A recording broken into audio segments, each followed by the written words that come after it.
Film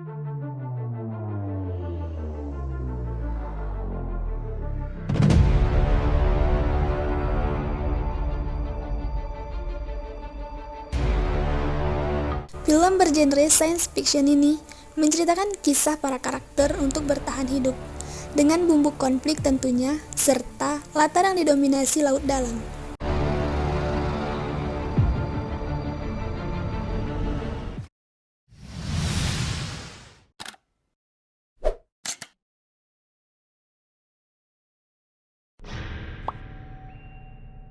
Norah atau Kristen Stewart diturunkan untuk memimpin sebuah observasi yang mengharuskan ia dan timnya tinggal sebulan penuh di sebuah laboratorium yang didesain sedemikian rupa agar tetap bisa menaungi para pekerja selama di dasar laut. Letak objek yang harus diobservasi berada di kedalaman 7 mil atau sekitar 11,26 km dari permukaan laut. Level kedalaman yang pastinya sudah tak lagi tersentuh sinar matahari. Objek yang harus mereka observasi mengharuskan Norah dan timnya secara periodik keluar dari lab. Suatu ketika, kegiatan mereka secara tidak sengaja membangunkan penghuni laut dalam yang sama sekali tidak diprediksi keberadaannya. Untungnya, laboratorium memiliki ruang kontrol yang didesain sebagai ruang panik. Ruang yang memiliki ketahanan khusus sebagai antisipasi jika sewaktu-waktu terjadi malfunction pada laboratorium selam ini. Namun, mempertimbangkan bahwa mereka tidak mungkin selamanya terperangkap dalam ruang kontrol, tim sepakat untuk keluar kembali ke stasiun kontrol di permukaan. Di luar lab tersebutlah Norah dan kawan-kawan harus menghadapi teror yang mengerikan. Mampukah Norah membawa timnya selamat dalam keadaan utuh?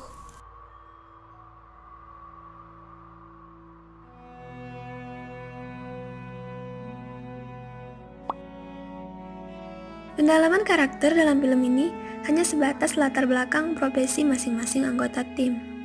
Norah sendiri, sebagai leader, tidak mendapat plot khusus yang menceritakan bagaimana ia ada di posisi leader. Selain latar belakang, orang-orang di sekeliling Norah juga dibentuk dalam beberapa profil, layaknya jenis karakter manusia di dunia nyata. Ada yang emosional, ada yang mudah panik, ada juga yang pendiam. Norah sendiri diceritakan sebagai sosok pemimpin idealis, namun sangat peduli dan jauh dari sifat egois. Tipikal protagonis lah, ia seringkali rela mendahulukan kepentingan timnya di atas keselamatan dirinya sendiri. Selain Kristen Stewart, film berdurasi cukup pendek sekitar 95 menit ini juga dibintangi oleh pemeran Naomi Rosen dalam serial Game of Thrones, Jessica Henwick. Sedangkan nama-nama lain kurang begitu saya kenal seperti Vincent Cassel atau T.J. Miller yang notabene laris sebagai artis TV series. Sentuhan visual efek yang cukup halus berhasil menyulap sebuah studio menjadi subterranean laboratory yang memiliki banyak ruang, termasuk kamar tidur bagi anggota peneliti. Tentu dengan fasilitas yang berguna untuk menyokong kehidupan mereka selama di bawah laut. Permainan visual efek makin intensif saat para karakter berhadapan dengan makhluk aneh yang muncul setelah terjadinya gempa. Selain visual efek, perhitungan komposisi lighting dan animasi diperhatikan cukup detail, hingga saya pribadi merasa keadaan laut dalam memang seperti itu adanya. Permainan efek audio dan scoring dalam film ini juga ditata cukup ciamik. Tidak sekalipun saya mendengar tumpang tindih hingga merusak momen-momen tegang saat konflik berlangsung.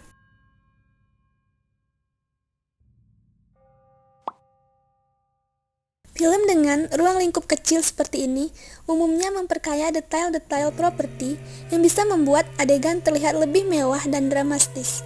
Namun sayangnya, film ini nampak tidak begitu melakukan hal tersebut. Hal yang saya lihat bisa diserap dari film ini adalah pengetahuan tentang laut dalam, beserta sekelumit teknologi yang mungkin sering digunakan para ilmuwan terkait. Saya memang belum bisa memberikan nilai bagus dalam review film Underwater ini. Tapi, untuk kamu penggemar film beralur fiksi dan ingin melihat gambaran seperti apa laut dalam, juga akting terbaru Kristen Stewart, jangan berpikir untuk melewatkan film ini.